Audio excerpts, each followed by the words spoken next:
मैंने कहा यार आपने 3400 कुछ वोटों पे इलेक्शन करवाया 2021 का और नया इलेक्शन करवा रहे हैं 3680 पे। ये 200-250 वोट अगर आपने ऐड किए तो जो इस शहर के मेन प्लाजे खड़े क्या आपसे वो भूल गए थे, मिस हो गए थे या गुम हो गए थे? यहाँ से मुनव्वर खावर भाई नेम आपको बता रहा हूँ, मलिक मुनव्वर खावर ने पिछली मरतबा जलसा दिया हमारे मुखालिफ पैनल को और अल्हम्दुलिल्लाह वोट भी कास्ट किया।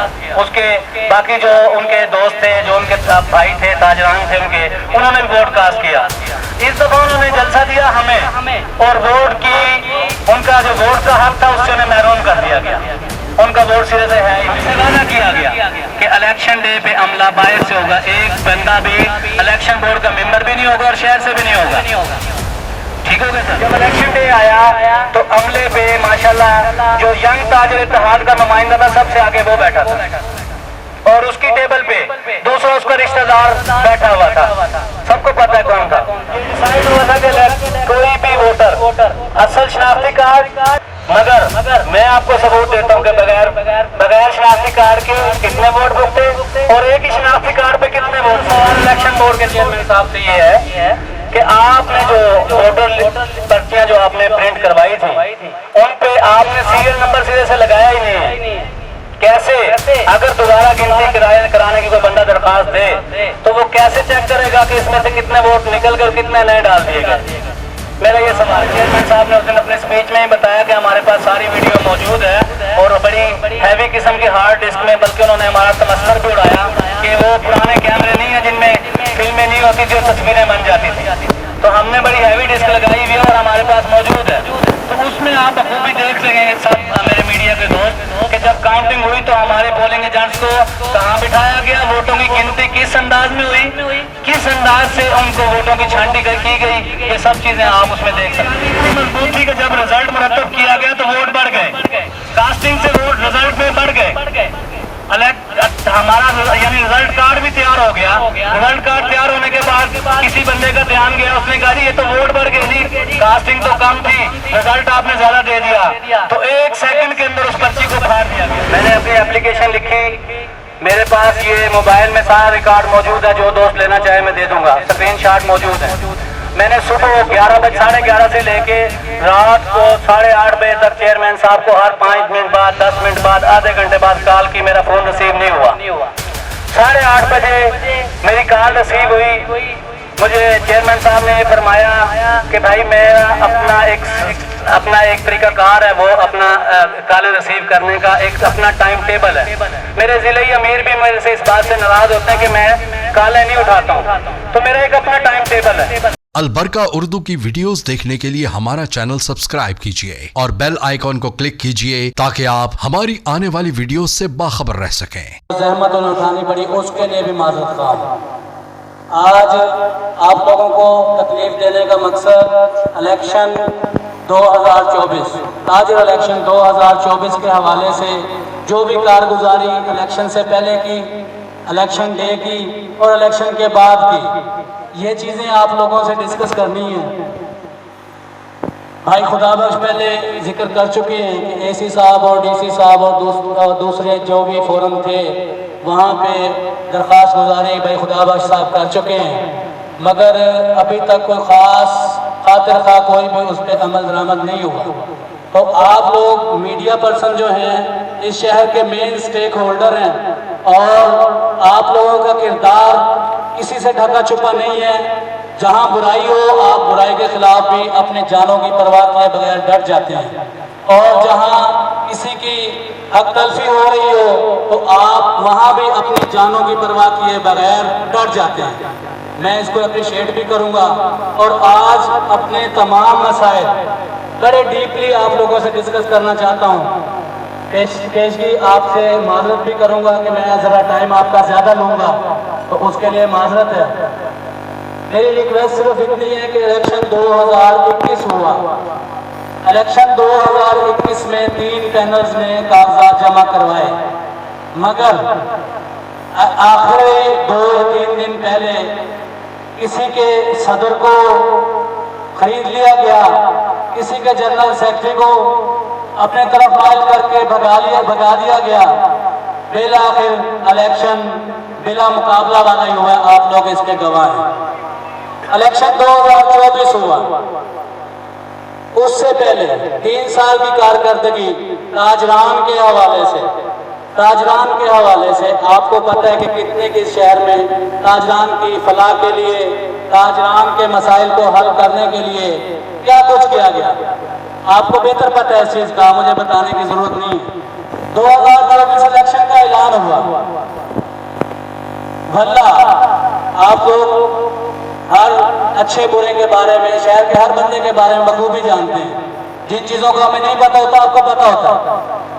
आप लोग ये भी जानते हैं कि मेरा इससे पहले कोई सियासी, कोई ताजर इलेक्शन, कोई दूसरे तीसरे वाले से किसी फोरम पे भी कोई दिलचस्पी नहीं थी। अच्छा, मेरे दोस्त ये कहते हैं मुखालिफ पैनल वाले कि जी वो जबरदस्ती लाया गया, फलान किया के बाद उनको डिस्कस नहीं करना। अर्ज यह है कि शहर के ताजर के हवाले से मसाइल, पिछले 28 साल से मैं बाजार में कारोबार कर रहा हूँ, तो अल्लाह ने मुझे तौफीक दी, मेरे दिल में उमंग पैदा हुई कि शहर के ताजरों के लिए कुछ किया जाए, और मैंने इलेक्शन 2024 के लिए कागजात जमा करवाए। जब हमने कागजात जमा करवाए तो पहला मुतालबा चेयरमैन साहब से हमने ये किया, चेयरमैन इलेक्शन बोर्ड से, कि हमें लिस्टें दी जाएं। उन्होंने हमें एक लिस्ट व्हाट्सएप कर दी कि ये सोशल मीडिया पे लिस्ट पहले से जारी की हुई है, 3680 वोट इसमें लिखे हुए हैं। कुछ दोस्तों के गवाही पूरे नहीं है, कुछ ताजरों के गवाही पूरे नहीं है, किसी का शनाख्ती कार्ड नंबर मिस है, किसी का मोबाइल नंबर मिस है। तो हमने सिर्फ वो गवाही दुरुस्त करने हैं, बाकी ये लिस्टें फाइनल है। ठीक हो गया जी, फाइनल लिस्ट है, हम उनको लेके उन पे हमने वर्किंग शुरू कर दी। अपनी कंपेन 3 माह तक हम कंपेन करते रहे उन्हीं लिस्टों पे, और बार बार इलेक्शन बोर्ड से, उनके चेयरमैन से ये भी मुतालबा करते रहे कि हमें फाइनल लिस्टें प्रोवाइड की जाएं, ताकि हम उनको एक दफ़ा देख भी लें, उन पर काम भी करें। मगर हमें हर बार यही यकीन दिलाया गया कि इलेक्शन बोर्ड ने जो लिस्टें सोशल मीडिया पे वायरल की हुई हैं, उन्हीं लिस्टों पे इलेक्शन होगा, वही लिस्टें। आखिरी हफ्ते में हमें लिस्टें दी गई। आखिरी हफ्ते में जब हमें लिस्टें दी गई, आप बेहतर जानते हैं, इस शहर के मुअज़्ज़िज़ीन भी यहाँ तशरीफ फरमाए, तो आखिरी दिन जो होते हैं वो मेहनत के दिन होते हैं। आप फसल कोई भी उगाते हैं, उस पर 3 माह मेहनत करते हैं, बीज डालते हैं, पानी डालते हैं, सब कुछ करते हैं। आखिरी जो दिन होते हैं और इलेक्शन डे जो होता है, वो होते हैं आपकी फसल की रखवाली का दिन। उस वक्त आप रखवाली कर रहे होते हैं अपने वोटर की। तो हमने लिस्टों पे उस जो नई लिस्टें हमें दी गई, उन पे हमने कोई वर्किंग नहीं की, और भरपूर एतमाद रखा इलेक्शन बोर्ड पे कि यार वो एक ईमानदार आदमी है, उन्होंने जो कहा वो ठीक है। और उनकी हर बात को उन्होंने हमसे हलफनामा लिखवाया, उन्होंने हमसे मुख्तलिफ चीज़ों पे डिस्कशन की, उनकी हर बात को हमने तस्लीम किया और मनो हम उस पर अमल भी किया। आप लोग इस चीज़ के गवाह हैं कि इलेक्शन किस पुरअमन तरीके से हुआ है। इलेक्शन डे के हवाले से आप गवाह हैं कि इलेक्शन भरपूर जो किरदार हम अदा कर सकते थे अमन के लिए हमने किया। आज मैं फिर आपको कहूँगा कि आप स्टेक होल्डर्स हैं, मेन पिलर हैं सिविल सोसाइटी के भी, इस शहर के भी, इस मुल्क के भी। तो मैं आज सारी चीजें आपके सामने रख के आपके हवाले करना चाहता हूँ हर चीज, और इंसाफ भी आप ही लोगों से मांगना चाहता हूँ। मेरी रिक्वेस्ट ये है कि जब हमें वो लिस्टें प्रोवाइड की गई, उन लिस्टों में एक बात और भी आपको क्लियर कर दूं कि जब इलेक्शन का रिजल्ट अनाउंस किया इलेक्शन बोर्ड ने, तो मैंने अपने हार को अपनी पूरी उसी पुरानी यानी जो इलेक्शन बोर्ड के ऊपर एतमाद जो मैंने रखा हुआ था और जो मेरी अपनी सच्चाई थी, उसके हिसाब से मैंने अपने मद्दे मुकाबिल पैनल को हार पहनाया।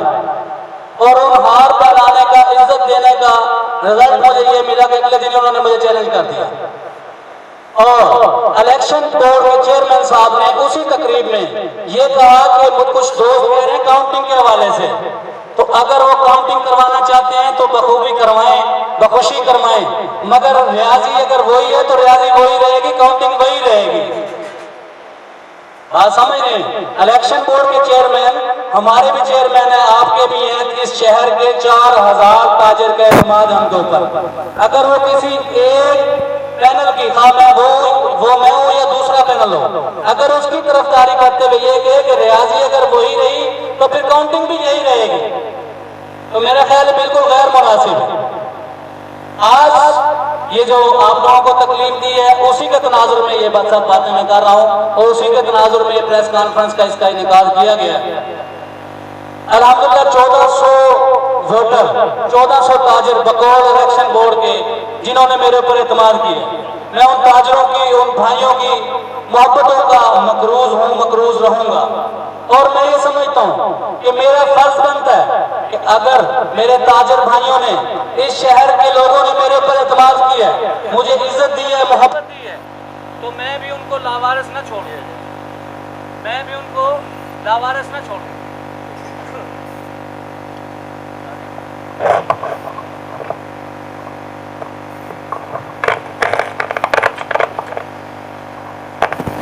मेरा भी ये फर्ज है कि मैं अपने ताजिर भाइयों को लावारिस न छोड़ूं, उनके हक के लिए हर फोरम पे जाऊं। आज का ये फोरम भी इस्तेमाल करने का मकसद यही है कि मैं अपने ताजिर भाइयों को उनका हक दिलाना चाहता हूं। मुझे सदारत मिल जाएगी तो कुछ रुकाव के पर नहीं लग जाने हैं। मैंने कोई करप्शन भी अल्हम्दुलिल्लाह न कभी की है न करनी है। अल्लाह के फजल से हलाल रिज़्क़ है और इंशाल्लाह आइंदा जिंदगी भी हलाल में गुजरेगी इंशाल्लाह। बहरहाल कुछ चीजें हैं जो मैं आपके सामने रखना चाहता हूँ, उसको आप लोग मेहरबानी फरमाएंगे, उसको तवज्जो से सुनेंगे भी और उस पे मेहरबानी करके मेरी हेल्प भी करेंगे। इलेक्शन बोर्ड ने जो हमें लिस्ट प्रोवाइड की थी, जिस दिन कागजात हमने जमा करवाए थे, उसमें और नई लिस्ट में जब हम एक महीना गुजर गया इलेक्शन डे को अनाउंस हुए, कागजात जमा किए हुए, तो मैं इलेक्शन बोर्ड के पास लेके गया एक लिस्ट वोटर्स की कि यार ये वोट इन वोटों का इंदराज नहीं है। उन्होंने कहा जी नहीं, अब तो इलेक्शन अनाउंस हो गया, अब नए वोट इंदराज नहीं हो सकते। मैंने कहा यार आपने 3400 कुछ वोटों पे इलेक्शन करवाया 2021 का और नया इलेक्शन करवा रहे हैं 3680 पे। ये 200-250 वोट अगर आपने ऐड किए तो जो इस शहर के मेन प्लाजे खड़े, क्या आपसे वो भूल गए थे, मिस हो गए थे या गुम हो गए थे यहाँ से? अगर आपने 200-250 वोट नया इंदराज किया है तो दूसरे दोस्तों का भी जो 25-25, 30-30 साल से दुकानदार मौजूद हैं, अल महमूद बर्तन स्टोर, आप जानते हैं कि बाजार में कितने अरसे से कारोबार कर रहे हैं, किसी से उनकी कोई शराब ढकी छुपी नहीं है और इस शहर के दिल में उनके जो प्लाजे खड़े किसी से ढके छुपे नहीं है। तो क्या जिन्होंने वोट का इंदराज किया उनको वो लोग नजर नहीं आए? उन्होंने हमें बहरहाल ये कहा कि जी अब लिस्टों पे काम नहीं हो सकता, इनमें मजीद वोट एडजस्ट नहीं हो सकते। लेकिन जब हमने नई वोटर लिस्टें देखी तो वो लिस्ट मेरे पास पड़ी है कि उसमें उन्होंने अपने करीबी दोस्तों के वोट अल्हम्दुलिल्लाह दर्ज किए हैं, जो सबूत मैं आपको दूंगा और ब्रिटेन में दूंगा और लिस्टों के साथ दूंगा इंशाल्लाह। फिर हम उनके पास दोबारा गए, इलेक्शन बोर्ड के चेयरमैन के दफ्तर भी गए, घर भी गए।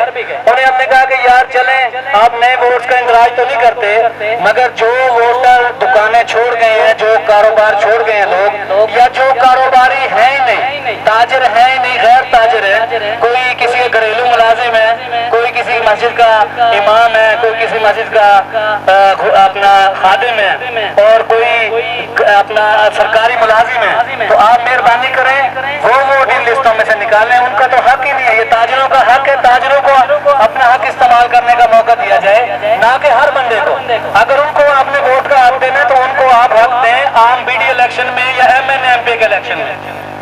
बहरहाल हमने 12 उन्हें बताया कि 3600 टोटल वोट है, हमने 1200 वोटों पे काम किया है। 1200 में से 96 वोट निकले हैं जो बिल्कुल बोगस हैं, इन पे मेहरबानी करें इनको निकालें। बाकी भी हम लिस्टों पे काम करके आपको दे रहे हैं। इलेक्शन बोर्ड के चेयरमैन साहब ने फरमाया, मैं उनकी फिर भी अब भी दिल से रिस्पेक्ट करता हूँ, मैं कोई उनके बारे में भी कुछ नहीं कहूँगा। बहरहाल उन्होंने ये फरमाया कि मैं अपना आज रात को ही अपना बुलाऊंगा इजलास और उस इजलास में मैं आपकी जो आपकी दरखास्त आई है इसको डिस्कस करूंगा। सुबह हमें जवाब मिला कि इलेक्शन बोर्ड के जो मेरे मेंबरान हैं उन्होंने ये आपकी दरखास्त देखना भी पसंद नहीं की। उन्होंने कहा कि अगर हम इनके कहने पे ये 96 वोट निकालेंगे तो दूसरा ग्रुप 200 वोट की लिस्ट लेके आ जाएगा, फिर हम कैसे इलेक्शन करा पाएंगे, अब इस पे काम नहीं होगा, आप इलेक्शन करवाएं। हमने उन्हें ये कहा कि यार वो 200 का न है, 300 की लिस्ट है, हमें इतराज नहीं है। अगर जिसका हक नहीं है वो वोट क्यों दे, हम आपके साथ खड़े हैं। अगर वो 200 की लिस्ट भी ले आते तो आप उनको बिल्कुल निकालें। बहरहाल किसी पे कोई अमल दरामद हमारी बात पे नहीं हुआ, मगर जब नई वोटर लिस्टें हमने देखी तो उसमें हमारे बड़े करीबी दोस्तों के वोट नहीं थे, और जो 30-30, 40-40 से कारोबार कर रहे हैं उनके वोट नहीं थे। वो क्यों निकाल दिए गए, इसका जवाब इलेक्शन बोर्ड के चेयरमैन साहब दे सकते हैं, क्योंकि जिम्मेदारी उनकी। तीसरी बात मैं ये करूंगा कि जब आपने 250 वोट नए एडजस्ट कर दिए तो ये 500-600 वोटर और भी पीछे पड़ा है जिसको आपने एडजस्ट करना था, क्यों नहीं आपने वोटर लिस्टों में इनको ऐड किया? इनका भी तो हक है ना, ये 20-20, 10-10, 5-5 साल से ताजिन है, 15-15 साल से ताजिन है, तो इनके वोट आपने क्यों दर्ज नहीं किए? उसकी एक मैं आपको मिसाल दूं, मलक मुनव्वर खावर, भाई नेम आपको बता रहा हूँ। मलक मुनव्वर खावर ने पिछली मरतबा जलसा दिया हमारे मुखालिफ पैनल को और अल्हम्दुलिल्लाह वोट भी कास्ट किया। उसके बाकी जो उनके दोस्त थे, जो उनके भाई थे, ताजरान थे उनके, उन्होंने भी वोट कास्ट किया। इस दफा उन्होंने जलसा दिया हमें, और वोट की उनका जो वोट का हक था उससे उन्हें महरूम कर दिया गया, उनका वोट सिरे से है ही नहीं। आपको ऐसी मैं बहुत सारी मिसालें दे दूंगा, और इस हाल में भी चंद लोग बैठे हैं जो भी इसकी मिसाल है कि उन्होंने पिछली मरतबा वोट कास्ट किया, मगर इस मरतबा उनका गुनाह ये हमसे हुआ कि उन्होंने सपोर्ट हमें किया। हमें सपोर्ट करने के गुनाह की सजा उनको ये मिली कि उनका वोट ही खत्म कर दिया। 500-600 वोट उनकी लिस्ट भी मेरे पास मौजूद है। आप मीडिया के दोस्त बिल्कुल उनको जाके एक एक को वेरीफाई करें और चेक करें। इलेक्शन बोर्ड का जो दस्तूर है उसमें यह है कि जो दुकानदार 1 साल पहले जिसने दुकान बनाई है, कम से कम 1 साल हो चुका है, वो वोट का हक रखता है। अगर आप लोगों को जो मैं लिस्टें प्रोवाइड करूं उसमें 20-20, 30-30 साल पुराने भी ताजिर हों और उनका वोट दर्ज ना हो, तो इस हक का आपने ये हक मुझे लेके देना है। इसका जवाब इलेक्शन बोर्ड से मैं रिक्वेस्ट करूंगा कि आप मुझे लेके देंगे। इसके बाद अगली बात, जो कुछ गुजर गया, इलेक्शन डे आ गया। इलेक्शन डे आने में उससे 4 दिन 5 दिन पहले मेरी मुलाकात हुई इलेक्शन बोर्ड के चेयरमैन साहब से, उनके घर पे भी, उनके दफ्तर में भी। चंद दोस्त बैठे हैं जो मेरे साथ भी गए थे। मैंने उनसे जाके रिक्वेस्ट की है कि चेयरमैन साहब मेहरबानी फरमाएं, आप अमला जो पोलिंग अमला है वो आप बाहर से बुलाएं, बेशक जमात इस्लामी का बुला लें, दक्कन में बुला लें, कहीं और से मंगवा लें, उसके जो एक्सपेंस होंगे वो इंशाल्लाह हम पे करेंगे। अगर हमारे जो दूसरे पैनल वाले हैं वो भी अगर बराबर पे कर दें तो उनकी मेहरबानी है, वरना टोटल जो खर्चा होगा वो हम पे करेंगे। मगर आप मेहरबानी फरमाएं, आप इलेक्शन डे के लिए अमला बाहर से बुलाएं। हमसे वादा किया गया कि इलेक्शन डे पे अमला बाहर से होगा, एक बंदा भी इलेक्शन बोर्ड का मेंबर भी नहीं होगा और शहर से भी नहीं होगा। ठीक हो गया सर?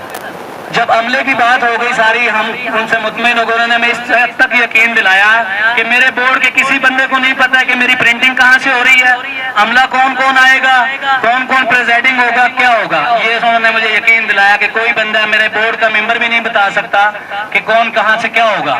बोर्ड के मेम्बरान बैठे हैं यहाँ, मेरे बहुत मोहतरम एक मीडिया पर्सन भी यहाँ बैठे हैं, वो भी इस बात की तायद करेंगे कि मुझे चेयरमैन साहब ने इस चीज का यकीन दिलाया कि हमने अपनी कोई चीज भी लीक आउट नहीं की है। हम हर चीज बिल्कुल अपने पास रखे में है और हर चीज महफूज है। अमला इंशाल्लाह बाहर से बुलाएंगे। जब इलेक्शन डे आया तो अमले पे माशाल्लाह जो यंग ताजिर इत्तेहाद का नुमाइंदा था सबसे आगे वो बैठा था, और उसकी टेबल पे दूसरा उसका रिश्तेदार बैठा हुआ था। सबको पता है कौन था। हर टेबल पे इलेक्शन बोर्ड के 2 मेंबरान भी साथ मौजूद थे, जिनके कंपेन करने के, मुखालिफ पैनल के साथ कंपेन करने के सबूत हमने चेयरमैन साहब को बार बार दिए कि ये लोग इलेक्शन बोर्ड के हवाले से जो इन्होंने हलफ उठाया हुआ है उसकी खिलाफ वर्जी करते हुए कंपेन कर रहे हैं दूसरे ग्रुप के साथ। आप मेहरबानी करें। उन्होंने हमें कहा जी आपको रिटर्न में सबूत दे दें, जी आपको वीडियो में सबूत उनके कोई बोलने की स्पीच का कोई दे दें जी। हमने कहा यार ये खड़े हैं साथ, पिक्चरें भी हैं, वीडियो भी है, तो ये क्या यहाँ कोई शादी में तो नहीं आए हुए हैं, कंपेन पे आए हुए हैं। बहरहाल उन्होंने ये कहा कि जी अमला बाहर से होगा, मगर अमले में टोटल जो उनके कंपेन करते रहे उनमें से भी लोग बैठे हुए थे। नंबर 2 उन लोगों में से बैठे हुए थे जो उनके सपोर्टर थे, उनको प्रेजाइडिंग, उनके लोगों को प्रेजाइडिंग लगाया हुआ था। मिसाल के तौर पे मकबूल साहब हैं हमारे अंसारी साहब, उनका आप बखूबी जानते हैं कि वो गुलाम अली अंसारी साहब के पास काम करते हैं, उनका बेटा भी वहाँ माशाल्लाह प्रेजाइडिंग बैठा हुआ था। और भी जो लोग बैठे हुए थे वो आप लोग बखूबी पता है आपको, मैं ज्यादा बात नहीं करूंगा। फिर अगली बात, जब इलेक्शन बोर्ड के हवाले से जो भी जिम्मेदारी है वो इलेक्शन बोर्ड ने निभानी है और वो उन्हीं की जिम्मेदारी है और उसमें वो मुदाखलत भी किसी की बर्दाश्त नहीं करते, तो उनकी जिम्मेदारी में सारी चीजें आती थी कि वो फेयर इलेक्शन करवाएं। सबसे पहले जब बॉक्सेस आए तो जो मैंने आपको अमले के बारे से बात कर दी वो आपके ज़हन में इंशाल्लाह बैठ गई होगी, अच्छी तरह आपने उसको सुन भी लिया है। फिर बात आ गई बॉक्सेस की, किसी बॉक्स पे नंबर नहीं लगाया गया, किसी भी बॉक्स पे, और उसका रिजल्ट ये निकला कि पहले नंबर का जो बॉक्स था उसमें 492 वोट, 492 वोट्स उसमें कास्टिंग थी। जब उसकी गिनती हुई तो 83 वोट से अल्हम्दुलिल्लाह हमारी लीड थी उस बॉक्स में, और 83 की जो हमारी लीड थी उसको जब हमें आज का रिजल्ट दिया गया हमारे बंदों को, पोलिंग एजेंट्स को, तो उसको लीड हमारी 53 वोट की कर दी गई। जो उसका रिजल्ट दिखाया गया 467 वोटों का दिखाया गया। 253 वोट उन्होंने हमें दिए, 13 वोट उन्होंने मुस्तरद किए और टोटल कास्टिंग उन्होंने दिखाई 467 की। मेरा सवाल ये है कि वो 25 वोट कहाँ गए? दूसरा बॉक्स खुला, 514 की कास्टिंग थी। हमारे पोलिंग एजेंट्स को जो उन्होंने वहां रिजल्ट लिखवाया उन्होंने लिखा, उसकी कास्टिंग 514 की थी, रिजल्ट 567 का दिया, जिसमें 102 की लीड दी है मेरे मुखालिफ पैनल को। मेरा सवाल ये है कि वो 53 वोट कहां से आए? तीसरी बात, हमेशा असूल है एक ये चीज, इलेक्शन से एक दिन पहले भी हमारे दोनों पैनल नाम थे, इलेक्शन बोर्ड के चेयरमैन साहब भी थे, ये डिसाइड हुआ था कि कोई भी वोटर असल शनाख्ती कार्ड की कॉपी, ड्राइविंग लाइसेंस या अपना पासपोर्ट, इसके बगैर वोट कास्ट नहीं कर सकेगा। मगर मैं आपको सबूत देता हूं कि बगैर शनाख्ती कार्ड के कितने वोट भुगते और एक ही शनाख्ती कार्ड पे कितने वोट भुगते। उसकी वजह ये बनी कि इलेक्शन का एक असूल है कि जब कोई बंदा वोट कास्ट कर लेगा तो उसके अंगूठे पे कम से कम स्याही लगाई जाएगी। तो मेरे चेयरमैन साहब ने कुछ दोस्तों को, मैंने तो सवाल नहीं किया, कुछ दोस्तों को जवाब दिया कि हमें स्याही मिली नहीं, तो स्याही ना मिलने का फायदा ये उठाया गया कि कई वोट कास्ट किए गए अल्हम्दुलिल्लाह। फिर मेरा सवाल इलेक्शन बोर्ड के चेयरमैन साहब से ये है कि आपने जो वोटर पर्चियां जो आपने प्रिंट करवाई थी उन पे आपने सीरियल नंबर सीधे से लगाया ही नहीं है। कैसे? अगर दोबारा गिनती कराने की कोई बंदा दरखास्त दे तो वो कैसे चेक करेगा कि इसमें से कितने वोट निकल गए, कितने नए डाल दिए गए? मेरा ये सवाल है। अगली बात, जब पोलिंग खत्म हो गई, काउंटिंग का टाइम आया, हमारे बोर्ड के मेंबरान भी यहाँ मौजूद हैं, हमारे पोलिंग एजेंट्स को 6 कुर्सियां लगा के एक साइड पे बिठा दिया गया, दूसरे ग्रुप के 6 पोलिंग एजेंट्स को कुर्सियां लगा के दूसरी साइड पे बिठा दिया गया और दरी बिछा के मेरे भाइयों ने वोटों की गिनती शुरू कर दी। किसी को नहीं दिखाया कि वो वोट फूल गए या वोट चांद गए, किसी बंदे को उन्होंने, हमें भी नहीं दिखाया, उन्हें भी नहीं दिखाया, किसी बंदे को नहीं दिखाया। ये हमारे चेयरमैन साहब ने उस दिन अपने स्पीच में ही बताया कि हमारे पास सारी वीडियो मौजूद है और बड़ी हैवी किस्म की हार्ड डिस्क में, बल्कि उन्होंने हमारा तमस्कर भी उड़ाया कि वो पुराने कैमरे नहीं है जिनमें फिल्में नहीं होती थी और तस्वीरें बन जाती थी, तो हमने बड़ी हैवी डिस्क लगाई हुई है और हमारे पास मौजूद है। तो उसमें आप बखूबी देख सकेंगे सब मेरे मीडिया के दोस्त कि जब काउंटिंग हुई तो हमारे पोलिंग एजेंट्स को कहाँ बिठाया गया, वोटों की गिनती किस अंदाज में हुई, किस अंदाज से उनको वोटों की छांटी की गई, ये सब चीजें आप उसमें देख सकते हैं। जब वोटों की छांटी हुई किसी को कुछ नहीं दिखाया गया। जब वोटों की गिनती हुई अल्हम्दुलिल्लाह लायक फायक लोग बैठे थे, रियाजी बड़ी मजबूत थी उनकी, जिसका हमारे चेयरमैन साहब ने बाद में इजहार भी किया कि रियाजी यही रहेगी। उनकी रियाजी इतनी मजबूत थी कि जब रिजल्ट मुरतब किया गया तो वोट बढ़ गए, कास्टिंग से वोट रिजल्ट में बढ़ गए। हमारा यानी रिजल्ट कार्ड भी तैयार हो गया। रिजल्ट कार्ड तैयार होने के बाद किसी बंदे का ध्यान गया, उसने कहा जी ये तो वोट बढ़ गए जी, कास्टिंग तो कम थी, रिजल्ट आपने ज्यादा दे दिया। तो 1 सेकंड के अंदर उस पर्ची को फाड़ दिया गया, दोबारा से कैलकुलेटर उठा लिया गया, उस पे हिसाब हुआ, कैलकुलेटर पे हिसाब करके दोबारा से रिजल्ट लिखा गया। प्रेजाइडिंग साहब जो अंग्रेज साहब बैठे हुए थे टीचर, उन्होंने दोबारा दस्तखत करने से इनकार कर दिया। उन्होंने कहा जी मैं एक रिजल्ट पे दस्तखत कर चुका हूं, मैं दोबारा साइन नहीं करूंगा। ये कौन सा तरीका है? बहरहाल उनको जो दोस्त लेके आए थे, मोअज़्ज़ज़ इलेक्शन बोर्ड के मेंबर मेरे भाई हैं, वो उन्हें लेके आए थे, उन्होंने उनकी मिन्नत समाजत की, उन्होंने दूसरे रिजल्ट कार्ड पे साइन कर दिए। फिर हमने उनको अल्हम्दुलिल्लाह हार पहना दिए, अपनी हार को अच्छा या बुरा जो भी था तस्लीम कर लिया इस शहर के अमन के लिए, इस शहर की मोहब्बतों के लिए कि यार हमारा पैगाम मोहब्बत है, नफरत ना फैलाएं। आज भी आप लोगों को बुलाने का मकसद शहर के ताजरों को नहीं बुलाया। ये जो दोस्त बैठे हैं ये मेरी कैबिनेट मेंबर्स हैं, ये मेरे मेन सपोर्टर्स हैं। शहर के ताजरों को मैंने तकलीफ नहीं दी, इस शहर के अमन की खातिर, इस शहर की मोहब्बतों की खातिर आप लोगों से इंसाफ मांगा है।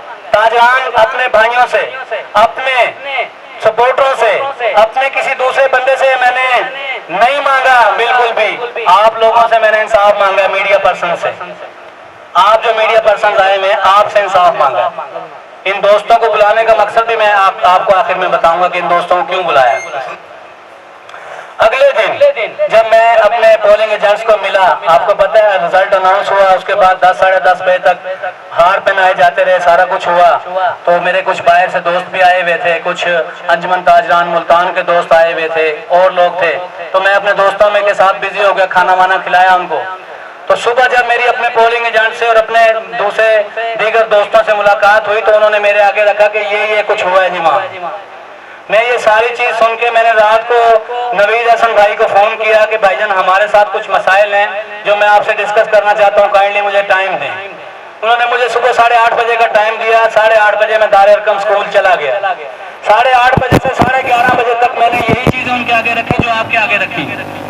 हर ये वो बात डिस्कस की जो आपसे डिस्कस कर रहा हूँ, मैंने उनके आगे हर बात रखी। उन्होंने कहा जी बिल्कुल, आप अगर जो बातें आप कर रहे हैं, पहली बात तो आप इनकी जिम्मेदारी लेंगे। मैंने कहा जी मैं बिल्कुल एक जिम्मेदार आदमी हूँ, जिम्मेदारी लूंगा, किसी पे इल्जाम नहीं लगाऊंगा। फिर उन्होंने मुझे कहा कि अगर आप 5 वोट ऐसे मुझे दे दें जो लिस्टें देने के बाद दोबारा नई लिस्टों में हमने ऐड की, या 5 ऐसे वोट दे दें जो हमने लिस्टों में लिखे ना हो, तो मैं आपको इंसाफ दूंगा। मैंने उन्हें कहा सर अगर कोई बंदा चोरी कर ले तो चोरी की सजा हमारे यहाँ पाकिस्तान में तो 2-4 महीने है, शर्म तो उसकी सजा हाथ काट देना है। तो हमारे यहाँ 2-4 महीने की सजा है। और अगर कोई बंदा कत्ल कर दे तो कत्ल की सजा 2-4 महीने नहीं होती, कत्ल की सजा फांसी होती है। तो अगर आप 5 वोट कहते हैं मैं आपको 5 नहीं 500 वोट दे दूंगा, तो इसका मतलब है कि मेरा सीधा सीधा कत्ल किया गया तो कत्ल की सजा फांसी होनी चाहिए। उन्होंने मेरी बात के साथ एग्री किया। उन्होंने कहा जी बिल्कुल जो आप कह रहे हैं ऐसे ही होगा, आप मुझे एप्लीकेशन दे दें रिटर्न में। मैंने उन्हें कहा जी एप्लीकेशन किसको देनी है? उन्होंने कहा जी मुझे दे दें, लिख के ले आए। आप कहाँ मिलेंगे जी? आप फोन कर लें, जहां भी मैं आऊंगा आपसे ले लूंगा। मैंने अपनी एप्लीकेशन लिखी, मेरे पास ये मोबाइल में सारा रिकॉर्ड मौजूद है, जो दोस्त लेना चाहे मैं दे दूंगा, स्क्रीनशॉट मौजूद है। मैंने सुबह 11:30 से लेके रात को 8:30 बजे तक चेयरमैन साहब को हर 5 मिनट बाद, 10 मिनट बाद, आधे घंटे बाद कॉल की, मेरा फोन रिसीव नहीं हुआ। 8:30 बजे मेरी कॉल रिसीव हुई। मुझे चेयरमैन साहब ने ये फरमाया कि भाई मेरा अपना एक तरीकाकार है, वो अपना कॉल रिसीव करने का एक अपना टाइम टेबल है। मेरे जिले अमीर भी मेरे से इस बात से नाराज होते हैं कि मैं कॉलें नहीं उठाता हूँ, तो मेरा एक अपना टाइम टेबल है। मैंने उन्हें कहा भाईजान आपने पूरे शहर दरिया खान की जिम्मेदारी ली है, अगर जिम्मेदारी ली है तो टाइम आपको देना पड़ेगा। तो ये बिल्कुल गैर मुनासिब बात है कि आप अपने टाइम टेबल से चलें। तो 4000 ताजर तो यरगमाल है, आपके टाइम टेबल के पीछे मेहरबानी करें, ऐसे ना करें, टाइम दें। उन्होंने कहा जी आप सुबह अपनी एप्लीकेशन लेके आ जाएं। मेरा सवाल फिर वही था कि कहाँ आ जाऊं जी? उन्होंने कहा जी आप मुझे कॉल कर लेंगे, मैं आपसे आपकी एप्लीकेशन ले लूंगा। अगले दिन सुबह मैं फिर कॉल करना शुरू हुआ, वही मेरा सिलसिला रहा है। 5 मिनट बाद, 10 मिनट बाद, आधे घंटे बाद, 1 घंटे बाद मैं उनको रात 9:30 बजे तक कॉलें करता रहा हूँ। मेरे पास स्क्रीनशॉट मौजूद है। मेरी कॉल रिसीव नहीं हुई। 9:30 बजे रुस्तम अली साकी साहब ने एक पोस्ट लगाई। उस दिन वो धरने के वाले से था, उनका धरना चल रहा था। मेरे ज़हन में था कि वो धरने में गए, मैं चेयरमैन साहब ने मुझे बताया भी था कि वो धरने में। खैर उन्होंने जब पोस्ट लगाई तो मैंने उन्हें कॉल की, सारी बात उन्हें बताई। उन्होंने कहा जी ये तो बहुत बड़ी ज्यादती है कि चेयरमैन साहब आपका फोन नहीं उठाते। उन्होंने कहा जी मैं अभी उन्हें कॉल करता हूँ, अगर मेरी कॉल उठा लेते हैं तो ठीक है, वरना मैं उनके घर चला जाता हूँ। सुबह 7:30 बजे, बल्कि 7:36 पे चेयरमैन साहब की मुझे कॉल आई। मैंने जब कॉल रिसीव की, मैंने पहला गिला उनसे ये किया कि चेयरमैन साहब ये तो इंतहाई गैर मुनासिब बात है कि आप कॉल ना उठाएं।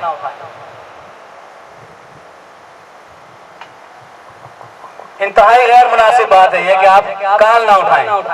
उन्होंने मुझे कहा जी आप सोशल मीडिया पे देख रहे हैं क्या हो रहा है। मैंने कहा जी क्या हो रहा है। उन्होंने कहा जी देखे मेरे बारे में क्या कुछ कहा जा रहा है। मैंने गुस्से में कॉल नहीं उठाई। मैंने कहा सर रिक्वेस्ट ये है कि अगर सोशल मीडिया पे मैंने कोई पोस्ट लगाई है, मेरे जनरल सेक्रेटरी ने लगाई है, मेरे किसी सपोर्टर ने लगाई है, बिल्कुल आपका क्लेम वैलिड है। और अगर वोटर सोशल मीडिया पे बातें कर रहे हैं तो वोटर ना, मुझे नहीं पता कि मेरा है या दूसरे पैनल का है, पहली बात। दूसरी बात, वोटर को जवाब आपने देना है, मुतमईन आपने करना है। आपके ऊपर जिम्मेदारी है कि आप वोटर को मुतमईन करें। तो इसमें अगर मेरा कोई कसूर है तो बिल्कुल मैं इसके लिए सजा मुझे दें। अगर मेरा कोई कसूर नहीं है तो फिर इसकी सजा मुझे क्यों। खैर एक लंबी बात हुई, 33 मिनट कॉल होती रही, फिर वही बातें दोहराई गई, जो मसाइल थे फिर वही बातें हुई।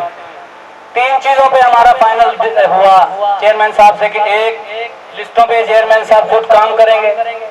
नंबर 2, चेयरमैन साहब काउंटिंग करवाएंगे हमें। मैंने काउंटिंग के हवाले से उनसे पूछा कि जी रिकॉर्ड आपके पास महफूज है। मैं कुछ दोस्त हैं बोर्ड में, 1-2 लोग तो खास तौर पे जिनको मैं नहीं समझता कि उनको जिम्मेदारी दी जाए, क्योंकि ये नहीं कहूँगा कि वो खुदा न खासा बेईमान है, ये कहूँगा कि उनका जिम्मेदारी उनको देना बनता नहीं, क्योंकि वो किसी पैनल की तरफ से आए हुए हैं। तो मैंने उनसे ये कंफर्म किया कि आपके पास रिकॉर्ड मौजूद है। उन्होंने कहा नहीं मेरे पास तो नहीं है, मेरे एक बड़े काबिल एतमाद दोस्त हैं, काबिल एतमाद बंदे हैं, उनके पास वो रिकॉर्ड मौजूद है। मेरे बोर्ड के मेंबरान को भी नहीं पता कि वो कहाँ है। खैर आखिरी बात पर ये हुआ कि जी आपको मैं काउंटिंग बिल्कुल करवाता हूँ, आप अपनी एप्लीकेशन लिख लें। उससे पहले जो उनसे मेरी बात हुई तो उन्होंने कहा था जी आप 2-3 ऑप्शन दे दें कि आप एसी साहब के ज़ेर निगरानी काउंटिंग कराना चाहते हैं, शहर के मौजूदीन के ज़ेर निगरानी कराना चाहते हैं, या मीडिया के हवाले से कराना चाहते हैं। मैंने कहा जी मुझे तीनों पे एतमाद है, आप जिसको कहेंगे मैं उनको ले आऊँगा।